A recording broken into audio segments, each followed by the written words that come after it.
The forgotten island, the awakening. The jungle around Jake was eerily silent, as if holding its breath. The glowing crystal in his hand hummed with energy, casting a soft blue light on his weathered face. His pulse quickened. He could feel the island watching him, waiting. Whatever he had unleashed, it was just beginning. He pocketed the crystal and began making his way back toward the beach, hoping to find some sign of his crew. The thick canopy overhead blocked most of the sunlight, and shadows stretched long across the jungle floor. The statues he had passed earlier seemed to have shifted, their grotesque faces now contorted into expressions of fear or warning. A chill ran down his spine. He had to get off this island, fast.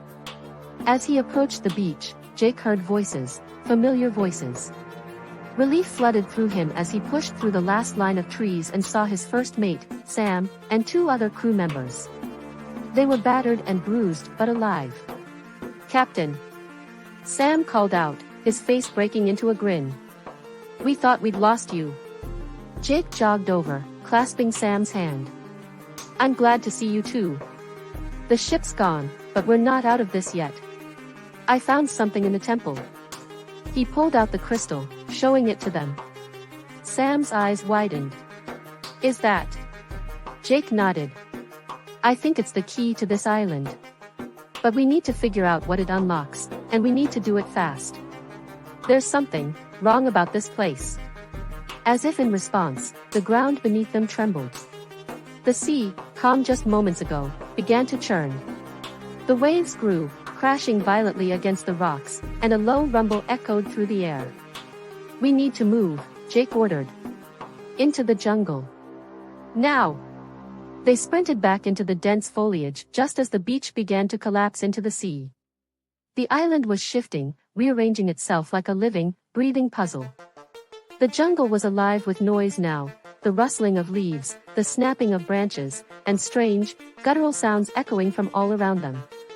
Suddenly, a screech tore through the air. Jake turned to see a massive, winged creature burst through the treetops. It was like nothing he'd ever seen, a mix of bird and reptile, its eyes glowing with the same eerie light as the crystal in his hand. It swooped down, claws extended. "Run!" Jake shouted, pushing his crew ahead of him. They sprinted through the undergrowth, dodging trees and leaping over fallen logs. The creature circled above, screeching in fury, then dove again. Jake spotted a cave ahead, partially hidden by vines. "There," he pointed. "Get inside."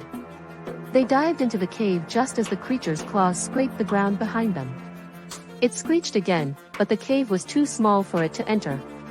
They huddled inside, panting, as the creature beat its wings angrily outside. "What the hell was that?" one of the crew members gasped. Jake shook his head. "I don't know. But I think this crystal woke it up. And I think there's more where that came from." The cave trembled, and a deep, echoing voice seemed to emanate from the very walls around them. "You have disturbed the island's slumber," it boomed. "Now, you must face its wrath." Jake's grip tightened around the crystal. They needed to figure out what was happening, and fast.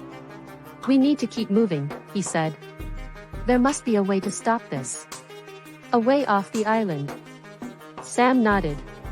"But how? We don't even know what we're dealing with." Jake looked at the crystal, its glow pulsating like a heartbeat. "We find the heart of the island. Whatever's controlling this place, it's there. And we end it."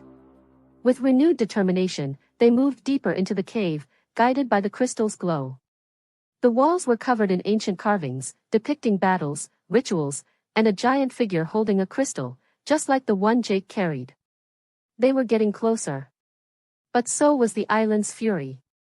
And Jake knew, with every step they took, that they were running out of time.